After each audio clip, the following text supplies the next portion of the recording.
Good afternoon, everyone. Welcome to the Happy Hour Live webcast from whiskeycast.com. Good morning, good evening, depending on where in the world you're watching from right now. Hope you've had a good 2 weeks since our last webcast.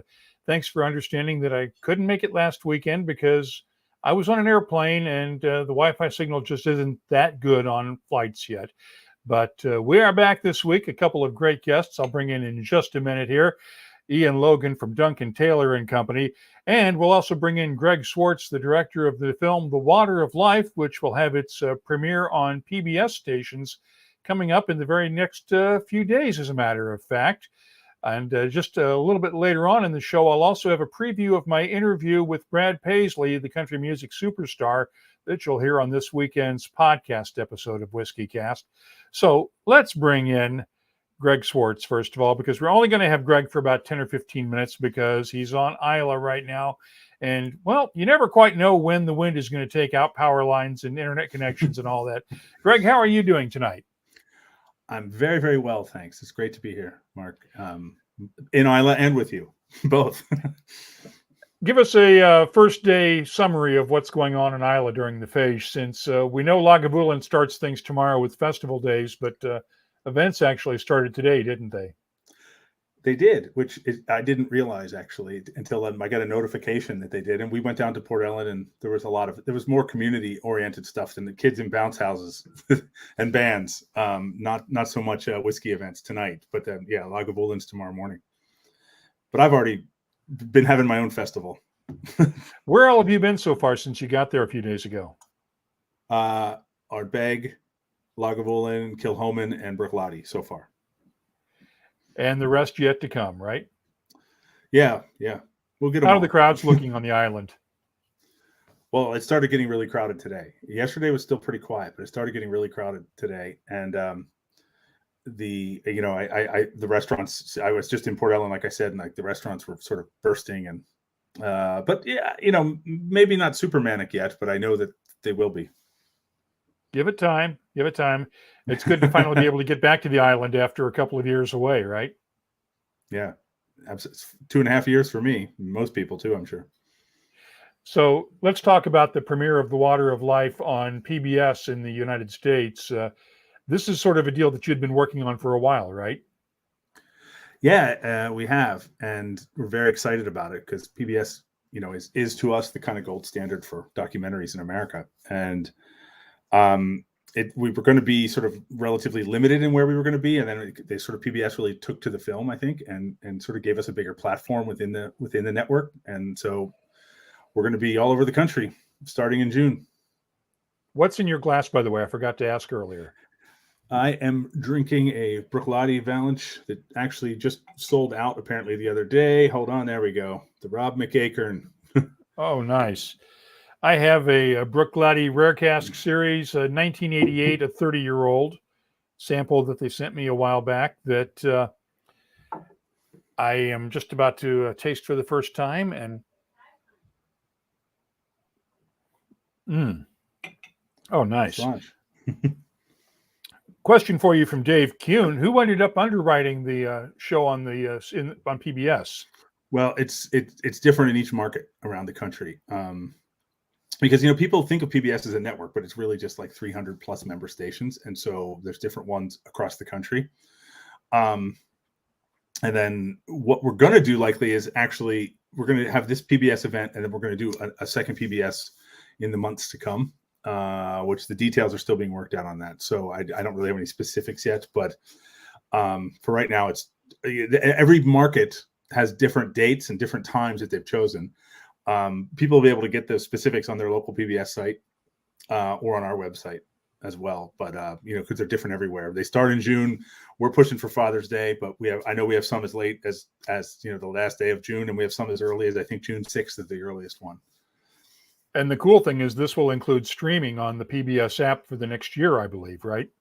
Yep, pbs.org. Right before we went live, part of our team sent me a link that I can share. I sent it to you in the chat, Mark. It's pbs.org/show/water-life. And that will take everyone to their local PBS station and show them where it'll be there. let's just if you want to sort share of it, you can. But yeah, let's just sort of see if we can get that up on the screen real quickly here. And we can show that right now, pbs.org/show/water-life is the place where you can go to find it. And for those who have not yet seen it, tell us what the story's about. Well, it's really the story of the whiskey revolution of the last 20 years, specifically focusing on Scotch and Scotland. We always say the craftsmen, chemists, and renegades who reinvigorated Scotch whiskey and started a revolution around the world. Question for you from Chris Ratcliffe. What are the distribution options and challenges for independent producers like you? And what about Netflix and Amazon for small films? Obviously, you're starting with PBS, but you're hoping to hit other services too, right? We will, actually, for sure. What we've done is we've sort of, done a lot of these private whiskey club or events all around the world. I was in Germany last week. We had a Taiwan event last night. We had a Canadian premiere in December. Going back to Canada, we're doing Norway. I mean, we've done loads of different countries. And now we're doing PBS, PBS once a month of exclusivity, which we're giving them. And then after that, we will work with a distributor who's going to take us on to streamers, probably multiple streamers. And that should be we've been told like late August. It takes about 6 to 8 weeks once we give it to them, which will be right after the 4th of July. So. And a question for you from Graham Fraser. How is your follow-up film going? That one's on independent bottlers. Yeah, it's going really well, actually. We're nearly done shooting. We had to stop shooting during the pandemic because I was thousands of miles away from most of the people I wanted to talk to. I have a partner on that he worked on the first film as well, and he's based in Scotland, and he and I have been tag teaming stuff as best we can. Guy Satchwell, we're down to the last few interviews that we need, and we're hoping to have that done in the next few months. It still needs a lot of work, but it would be done if it hadn't been for the pandemic. So we're hoping, probably by the end of the year. And one of the folks that you wanted to talk to is joining us right now, Ian Logan from Duncan Taylor and Company. Ian, how are you tonight? I'm good, Mark. I'm really good. And what's in your glass? Surprisingly, a wee Blackpool 12-year-old. Probably the one of choice on most of the team, Duncan Taylor. And that's not available. Well, it is available in the States, but a lot of folks have not really heard about that one. Tell us about the blend, and because that sort of is what drives the bus, really, for Duncan Taylor, right? Historically, it's a very old blend. It dates back to being created in 1864 in Dundee by a gentleman called George Wilshire. But the outstanding fact, as far as we're always concerned with Blackpool, is simply it's a minimum of 50% malt content, 50% grain content, and bottled at 50% alcohol, 100 proof. So that simple fact itself just makes it a much more characterful, much more in-depth, robust blend compared to many of the ones that we see out in the market today.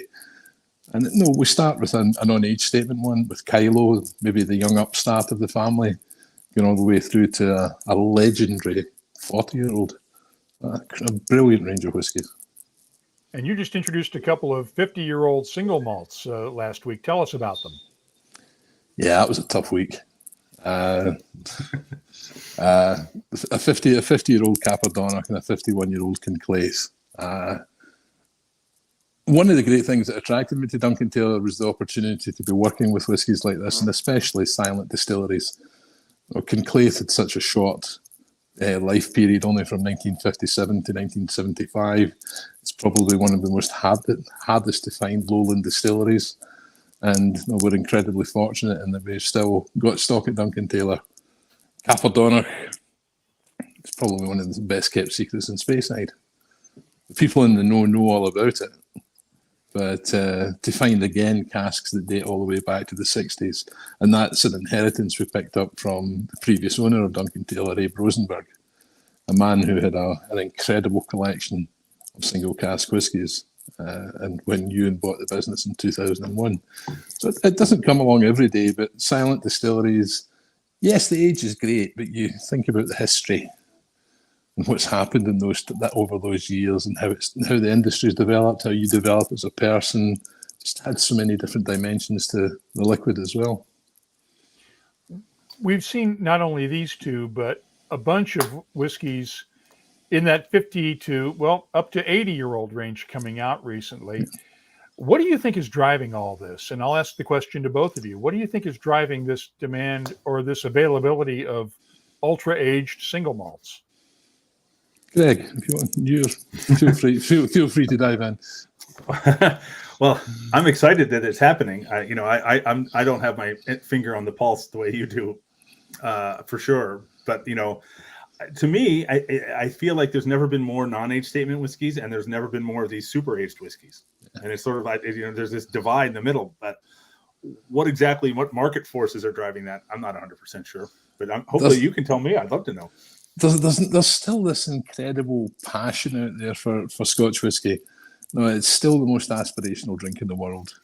And the consumer now, from my perspective, is probably more knowledgeable than they've ever been. They're demanding a little bit more. They want to understand a little bit more. They want to have something that their neighbour doesn't have. A whiskey fan, a whiskey connoisseur loves to say to their friends, I've tried something you haven't, or no, I know something you don't. And when whiskies like this come along, it's what hopefully people strive to be able to try. It's a memory. It's a link to a different time for a lot of people as well. So yes, you're bringing in the newer ones with the non-age statement that you mentioned, Greg. But equally, there's those established drinkers that are growing with the category, growing with the knowledge as well.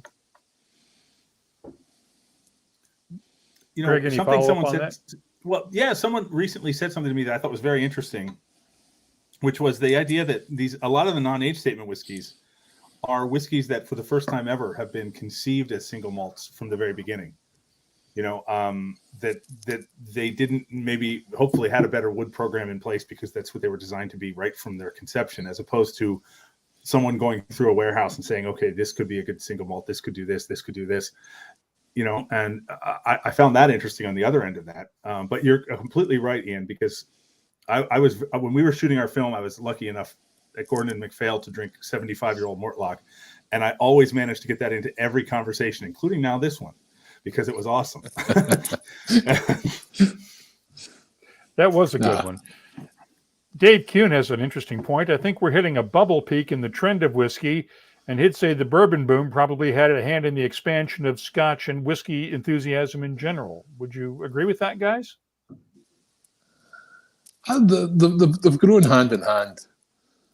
The prices are probably not relative, but certainly that demand for the rarity, the obscurity, to try that unique expression from whatever distillery it may be, yes, it exists just the same with bourbon as it does with Scotch whisky. Greg, your thoughts? Well, you see this as a consumer as well as a filmmaker. For sure, yeah. And I have yet to ever sleep in a line. I'll tell you that.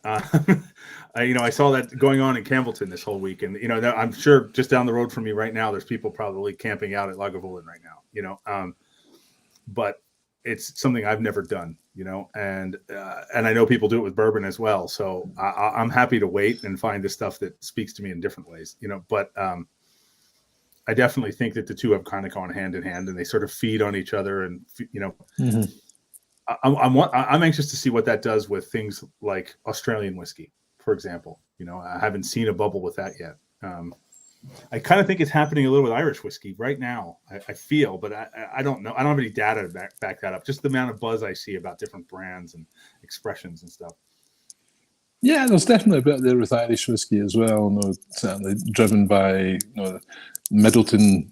Certainly started it off. And then you look at the obsession with things like Dargailloch and having to have all the different oak expressions, but it always comes back to that little word of 6 letters of Scotch that fortunately gives us that head advantage over many of our friends around the world.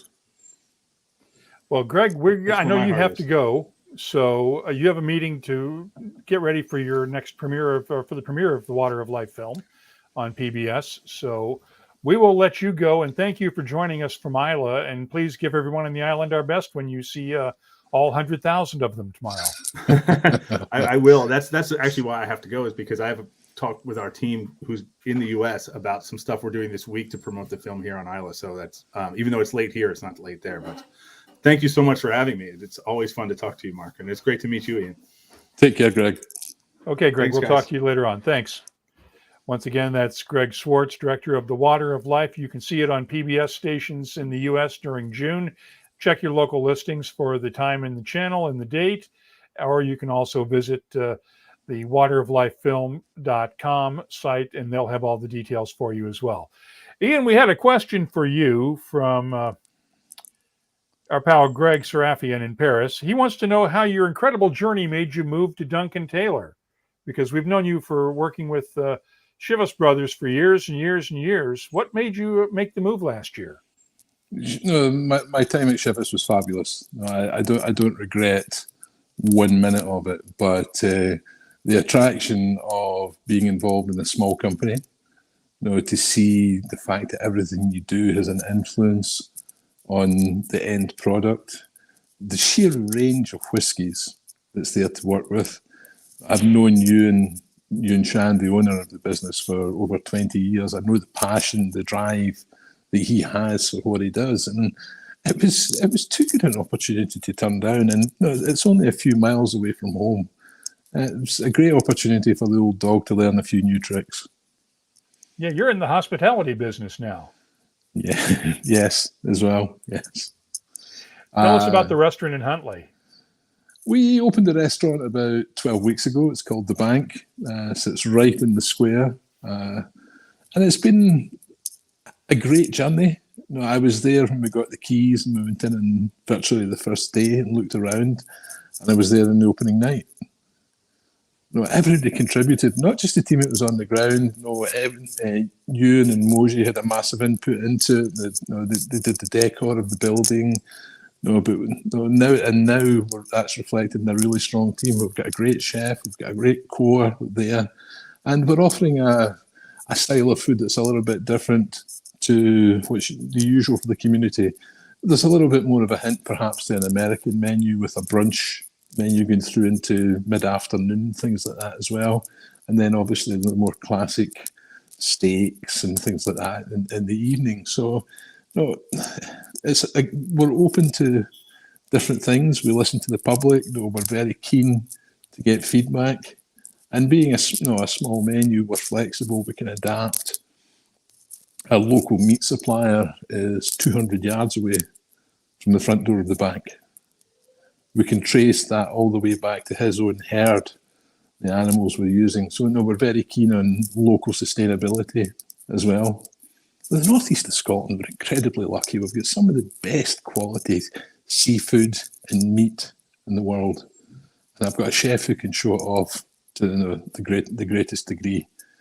It's been a buzz for me. It's been a lot of hours, but it's just fun walking around, talking to people, listening to their experience, taking on board their thoughts as well. But as I say, the old dog is certainly learning a few new tricks. What was the hardest part about making that switch, though, for you? It doesn't matter when you move into any job. There's always a little bit of nervousness to it.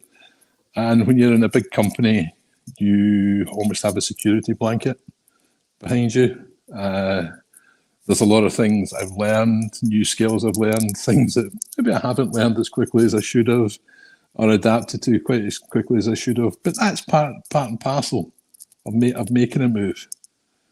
I'm bringing hopefully a huge amount of contacts and experience to the industry. But equally, there's other people who bring in other strengths in there, and the packaging development and the production side of things. So it's a small team, but it's an incredibly knowledgeable, incredibly experienced team as well. Do you miss the Chivas Brothers expense account and corporate jet and all those perks? I don't know what Chivas corporate jet you were on, but it's certainly one I was never on, that's for sure. I couldn't resist. No, go ahead. Go ahead. It's a different lifestyle. There's no doubt about it. But I'm more comfortable. I can get home at night. I'm getting a little bit older, so I enjoy my home comforts as well. I'm not traveling as much, which is a bonus for me. I hate to think how many hours I've spent in aircraft around the world Time to appreciate one or two different things. And Greg says, as long as he can get some haggis and good whiskeys to go with, he's in for the restaurant, Ian. That's fine, not a problem. You do have haggis on the menu. You know where to find me, Greg. Everything's possible. And as he points out, a few whiskeys, I guess. Give us a sense of the extent of the whiskey collection you've got at the bank. It's all 95% is obviously Duncan Taylor. The Back Bill range plays a big part for us. We run a very strong cocktail menu. We try to make it adaptable, but also reasonably comfortable and easy for the team to make. One of the things I'm very proud of the team, for 12 weeks ago, only one person had hospitality experience. And to see the way that the rest of them have grown into the business and have adapted and working their ass off in so many occasions. But we have our premium octaves, we have our octave range, we have our rare old grain there. We have a detailed whiskey menu. There's something there for everyone. And even the blends such as Politician, smoking, big smoke and things like that as well. So yeah, we're really keen to promote as much as we can. Strong cocktail culture, but equally we want to educate people on the whiskies as well. And we'll take them through tastings and we'll take them through whatever they need to do to make them more comfortable with their visits to the bank. Question for you from Ian Bruce. Do you think that maybe there could be a shakeup with the Scotch whiskey regions, for instance, giving Aberdeenshire its own recognition instead of under the Highlands region, sort of like Speyside does? I think at the moment, I don't know how many distilleries are actually technically in Aberdeenshire nowadays. Perhaps Glendronach, Fettercairn, Knockdhu. There's maybe only 4 or 5. It's an underrepresented region. There's a lot of history there when you go back and you read Barnard of all the distilleries that were up through that part of the world. It's the most fertile growing barley area in Scotland. So hopefully something would be developed over time. Whether the SWA adapt it, that's a whole different question that I'm not getting involved in. And as Ed Friday jokes, Banffshire could be a region. Yes, theoretically it could. But I know Mike at the whiskey shop in Dufton has been yelling for years about wanting to make Dufton its own region too. Well, exactly. How far do you want to go with this? And everyone will interpret it in a different way. We've got 5 at the moment that fit the structure just now, but it doesn't mean it can't change over time. How's the cask supply been for you guys as independent bottlers? Are you still having an easy time getting your hands on older casks, or are you going through the collection that Abe Rosenberg had, pretty much? Oh no, we're still bringing new casks into the stock and into the inventory all the time. No, Ewan spends a massive amount of time, even though he's based in the US, speaking to distilleries, speaking to brokers back here in the UK. So we're always interested in new fillings as much as we're interested in older whiskies as well. I'm cracking up laughing because I remember Ewan said he was retiring several years ago. And it seems like the boy's working harder than ever since he supposedly retired. I think he said that a few years before that as well. Yeah. It's a passion in people. You know that, Mark. You know, and that'll never die. No. I'm 35 years since I sold my first case of whiskey now, and I'm just a boy compared to people like Dennis Malcolm, to Ewan, and people like that. And these are the guys that I look up to. That's where you want to be. That's the way the industry hopefully should be as well. People who understand what drives people and makes it. The industry is about people, first and foremost. You can have the best ingredients, the best technology in the world, but if you don't have people with the passion and the belief in what they're doing, you'll never have the finished product. And as Greg points out, like Alan Winchester, who retired finally this month as master distiller at the Glenlivet after being somewhat retired for several years. That's another running joke, too. pretty much. He's retired from Glenlivet, but he's involved in the Cabrach distillery project as well, and that suits Alan. He spends hours trampsing across the hills of Banffshire looking for illicit still sites and things like that as well. But Alan was a mentor for me for 25 years, and to be able to call him a close friend as well is a privilege. What's your best Alan Winchester Road story that you can tell? I'm not good now. I said that you can tell. No, I'm not. That bad, huh? It's just the dry sense of humour, the typical Highlander, winding people up. I remember when we launched the 1966 50-year-old Winchester collection, we were in New York. I think you were there that night. And before it started, him and I sat there just looking around the room. And the PR girl came up and said, "Is everything okay, Chet?" Yeah. He just sat there deadpan and said to her, "Yeah, the only trouble is, see all that point of sale material? Yeah. The Scots don't spell whiskey with an E." And you ought to have seen this girl. She nearly died in her feet. And I see Alan, I can still see him sitting there on that couch with his shoulders going up and down, just chuckling away. And got you.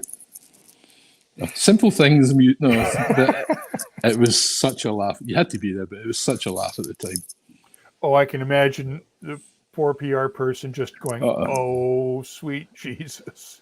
I think Amber left the company shortly after that. She said, "I'm not putting up with those two again."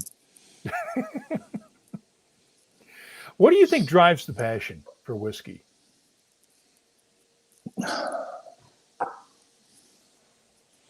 Very good question. I think there's a pride in it.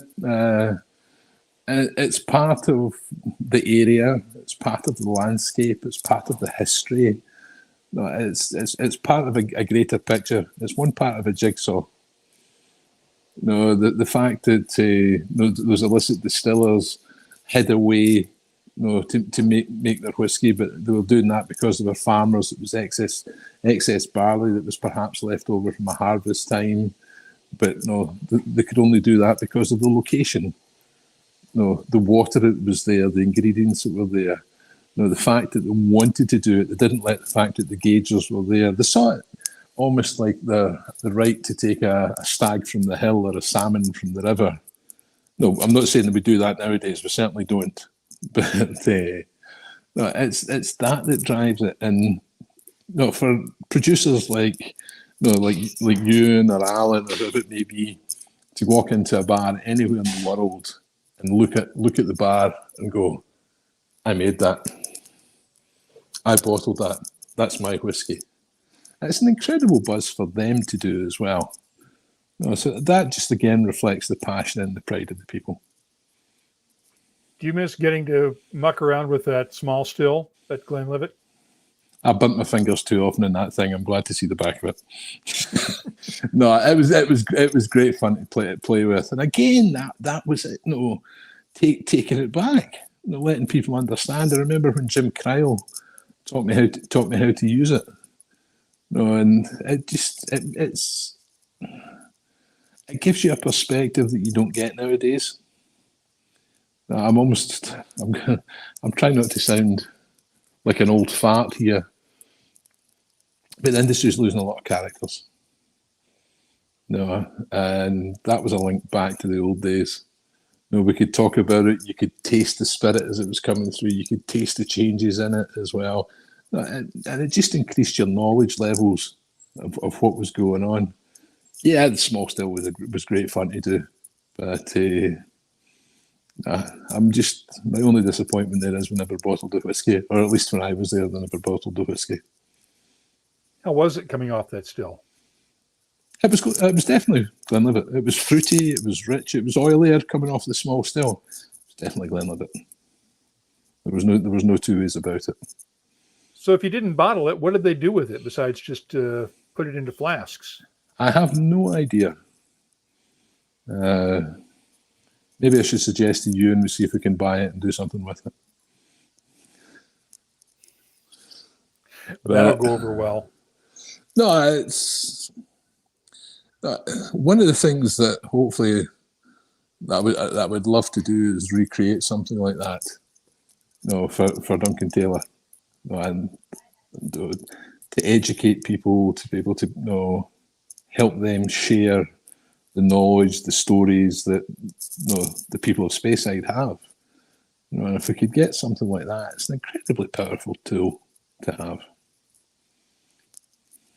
And Ian Bruce is asking, does too much dependence on automation now remove that skills and experience that we're losing with all these guys retiring?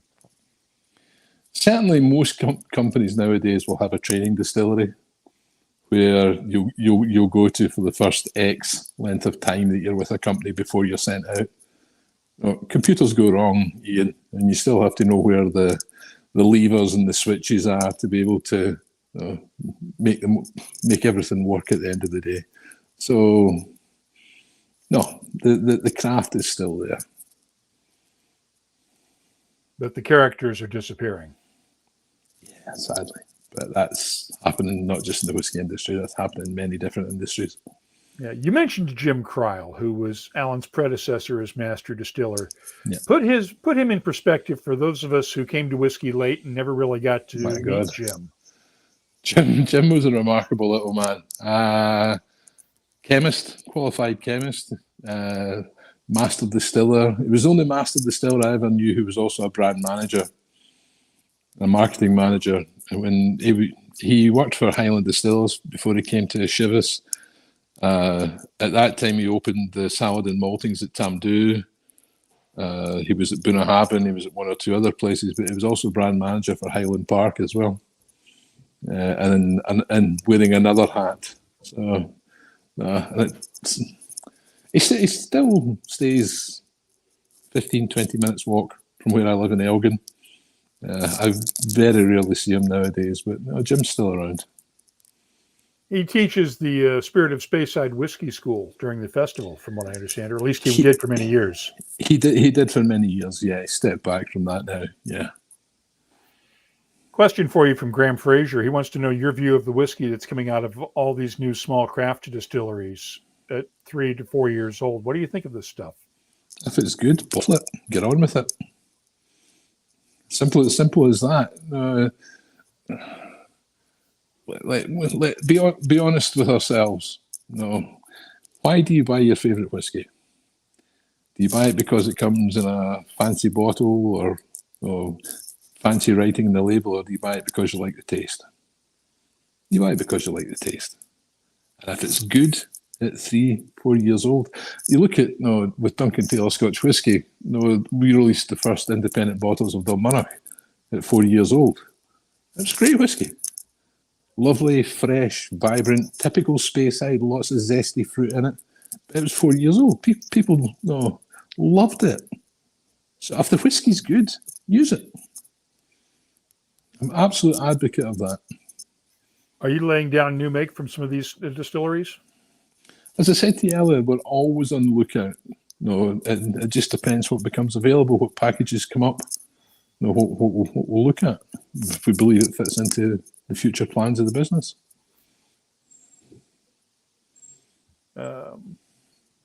We have a question from Tyrone Cote. Can one drink too much penicillin? Asking for a friend. Yes, Tyrone, you can drink too many penicillins, especially at this time of night. And Ed Friday says your Dalmarnock is, he puts it, frickin' amazing. Thank you, Ed. Thank you very much. But again, that testament to how good a young whiskey could be. Tyrone, I was looking at some of the comments coming through earlier, and I don't believe that's your first penicillin of the night. No. But Tyrone has a legitimate question. Are the larger distilleries becoming more protective over their whiskeys to making it harder for independents to get casks? It's not a side of the business that I'm actively involved in, is the honest truth.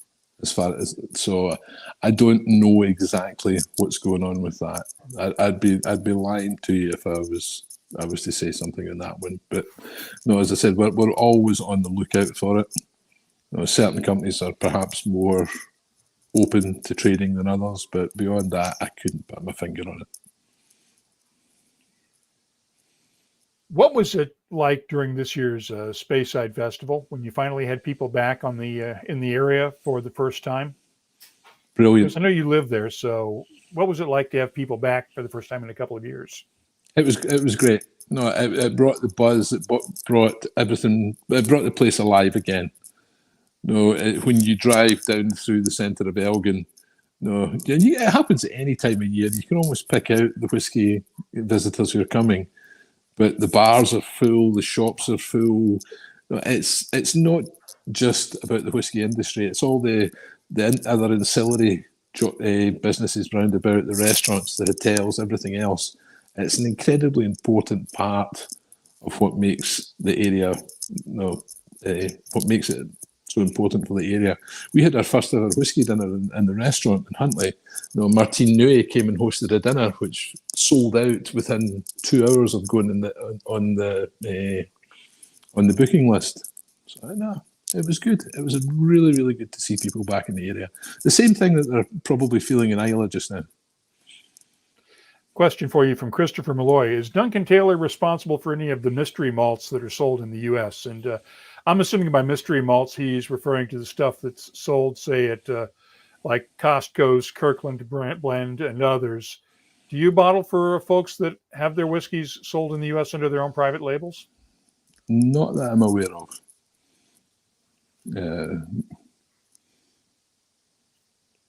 Again, I couldn't say hand on heart, but certainly not that I'm aware of from what I see going through our production site.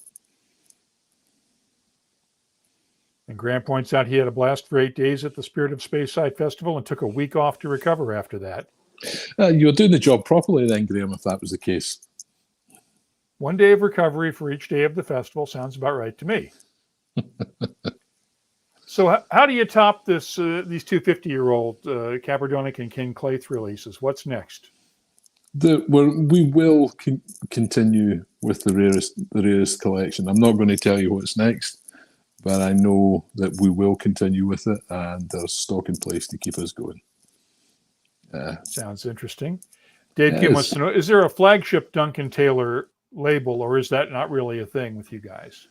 As far as the blends are concerned, it's certainly Black Bull is our key blend. When we come to the single malts, we really set the standard as far as octaves were concerned. We have our octave range and our premium octave, where for the last anywhere between just up to a year, we'll transfer the whiskey into sherry octaves of around about 90 litres in size.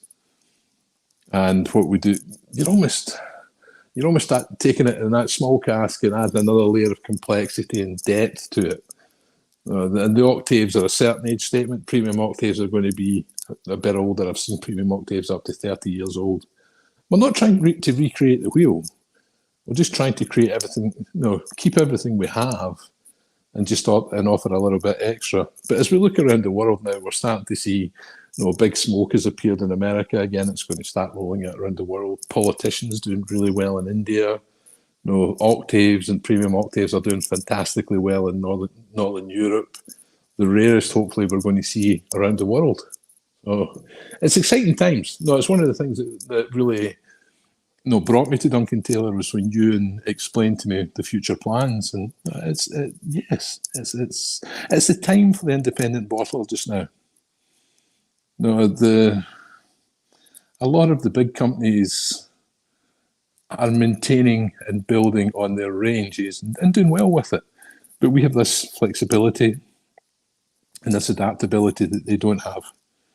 We can take things out of the ordinary. We can bottle it 7 years old, 4 years old with Dolmunner, 13 years old if we want. We have this capacity to be able to bottle when we believe it's ready, not to fit a certain profile. And Greg wants to know, will the Dimensions range continue, or is that a thing of the past because he loves that range? The principle of Dimensions will certainly continue, Greg. It's going to become the Duncan Taylor single cask range, but the principle behind Dimensions remains. And Tyrone wants to know, is Duncan Taylor doing anything special for the Queen's Jubilee? No, at the moment. Not that I'm aware of. It's sometimes with these things you get lost in the noise. Sometimes everybody's doing it, and there's nothing planned. I think we've pretty much exhausted everything as the dog decides to make an appearance. Hello, Yeah, Vader. and wants attention. Yes, please get down. So, yeah, that's going to happen. Ian Logan from Duncan Taylor and Company, thank you for joining us tonight. It's been great to talk to you again. I saw you a few weeks ago at the Nth in Las Vegas, but it's good to catch up again. I've been wanting to get you on here since you joined Duncan Taylor, so it was good to get you here. Thanks for joining us. It's been a pleasure, Mark. Thank you very much for the invite. Let's talk again soon, hopefully. Let's talk again over a dram next time. Thank you, everyone, for your questions as well. Okay. Thanks again to Ian Logan for joining us from Duncan Taylor and Company. Now, I had the chance a couple of days ago to sit down for a Zoom conversation with the country singer Brad Paisley, and that'll be the focus of our WhiskyCast show this weekend. Brad is out with the second edition of his American Highway Reserve bourbon that he has put together in partnership with Bardstown Bourbon Company, and thought we'd give you just a quick preview of what's coming up on the show this weekend. So don't go away just yet. Stand by and watch this for a second. What do you still want to learn about whiskey? I'd love to know more as to why. I mean, knowing why is the first step to replicating something. But I think that no matter how much we know, they can study this all they want. They could look at it at its molecular structure and figure out what does the vibration of a highway do to a bourbon, and what does I'm wearing a Jefferson's Oceans cap right here. Trey is a good friend of mine, and that's another example that goes out on that boat. And who's to say? I mean, it started out on a great white research vessel that's tagging great white sharks, and what does that do? But I think in the end, what's really fun about bourbon is there's always going to be magic we can't explain, and that's the same with music, because you can tell me all you want that here's why the vibrations in these pitches sound good to the ear. But meanwhile, the same person armed with the same knowledge would not write a good song. You know what I'm saying? There's a magic involved. A computer can't write a song. Not yet. You can record one on a computer, but you can't get the computer to create it itself. Not something that makes sense. Have you seen some of the stories they try to have a computer write? It always goes off the rails around the time. It's like the man who was the bat goes and fights the crime, and then there'll be like a word that's like, like watermelon shows up or something. And it's like, what is that in there for? They still can't quite do what we do. That's my conversation, or part of it, with Brad Paisley from the other day. You'll hear the entire conversation on WhiskyCast this weekend. Check for it wherever you get your podcasts, and we'll have the podcast version of this episode of tonight's webcast out in the next few days if you joined us late. Once again, thanks to my guest, Greg Swartz, the director of the film The Water of Life, coming to PBS stations in June, along with the PBS app and pbs.org. And Ian Logan from Duncan Taylor and Company. Once again, thanks to both of them. Thanks to you for joining us. Have a great holiday weekend if you're in the U.S., a great bank holiday weekend in Europe, and we will see you next week.